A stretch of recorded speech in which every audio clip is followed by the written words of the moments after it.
The observation deck of the Galactic Unity Station had never been so silent. 23 delegates from 12 different species stood frozen, their eyes locked on the scene unfolding in the containment chamber below. Through the reinforced glass, they watched as Rhea, the human representative, knelt beside the litter of Rexy cubs, her movements slow and deliberate. The Vrei were apex predators from the volcanic world of Qatar. Adults stood 9 ft tall, possessed retractable claws that could slice through combat armor, and had bite forces measured in tons per square inch. Their cubs, though smaller, were no less dangerous.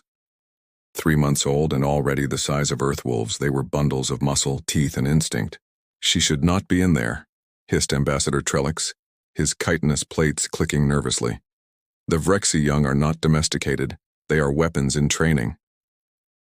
Captain Vaughn, the station's security chief, a hulking Crothian with 4 arms and battle scars crossing his gray hide, nodded grimly.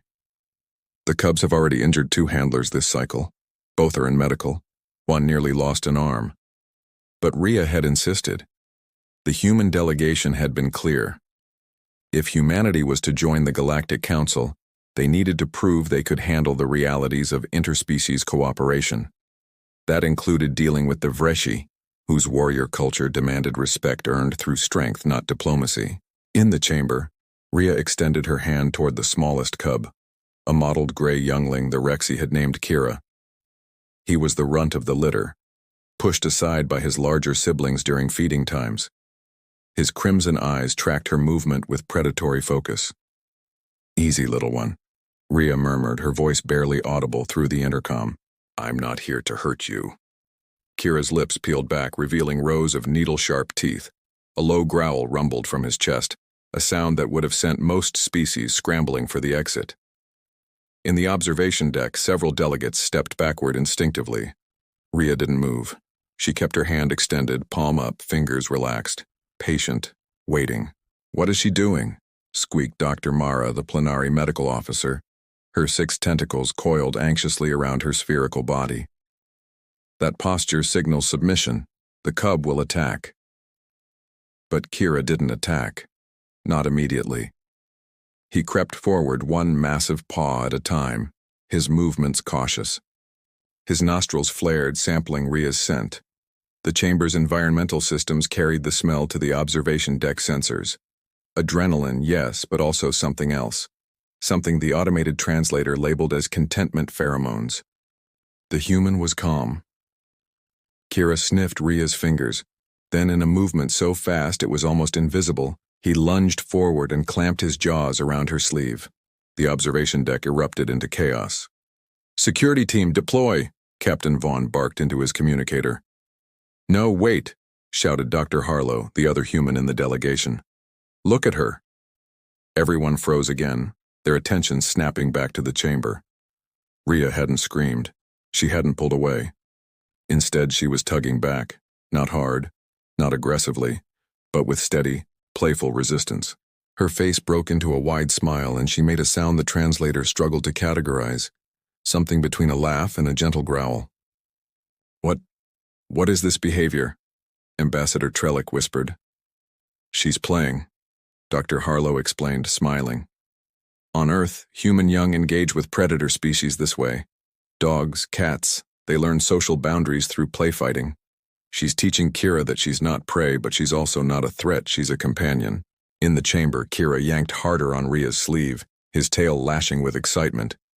Rhea tugged back, letting him pull her slightly off balance before resisting again. The cub's growl shifted in pitch, less threatening, more playful. The other cubs noticed. One by one, they abandoned their positions around the chamber and padded toward Rhea. Soon, all 5 were engaged in the game, each trying to grab a piece of her clothing or equipment harness. Rhea laughed, a genuine, joyful sound that echoed through the intercom. She released Kira's prize and immediately grabbed at another cub's paw, initiating a gentle wrestling match. Captain Vaughn stared. "Impossible. Those cubs put 2 trained handlers in medical, and this human is playing with them." "Not impossible," corrected Elder Shakura, the Rexy matriarch who had been silent until now. Her massive form dominated one corner of the observation deck. "Effective. Watch how she moves. She never presents her throat, never exposes her vital organs, but she also never shows fear. She acknowledges their strength without submission. This is... She paused, searching for the word. This is the way of warriors building trust. Below, Rhea had shifted tactics. She retrieved a length of synthetic rope from her equipment belt and dragged it across the floor. Instantly, all 5 cubs gave chase, pouncing and tumbling over each other. Their play growls filled the chamber, but there was no real violence, just the exuberant energy of young predators learning to hunt. How long has she been studying Vrei behavior? Elder Shakura asked. She hasn't, Dr. Harlow admitted. Rhea is a xenobiologist, but her specialty is earth mammals. She's applying principles she learned from wolf pups and lion cubs. You're saying she learned this technique from your world's predators? Trellick gasped. Earth has many apex predators. Humans evolved alongside them. We learned to coexist, to communicate, even to form partnerships. That's why we domesticated wolves into dogs. Why we can handle creatures that would terrify most spacefaring species. It's in our nature.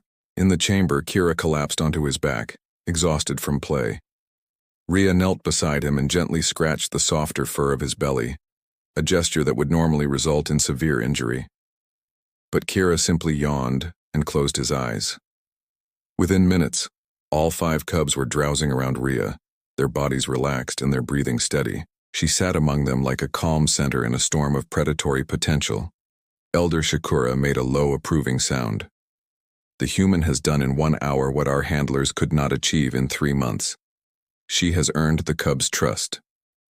The matriarch turned to the delegates. I withdraw my objection to Humanities Council membership. Any species that can turn our warriors' children into playmates is either too foolish to fear or too dangerous to oppose. I believe it is the latter. Slowly, the tension in the observation deck dissolved, replaced by awe.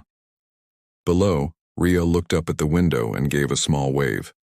Kira, still drowsy, maintained his grip on her now tattered sleeve, not in aggression, but in contentment.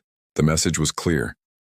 Humanity had arrived among the stars, and they brought with them a gift no other species possessed: the ability to see potential friends even in the most dangerous of creatures. The galaxy would never be the same.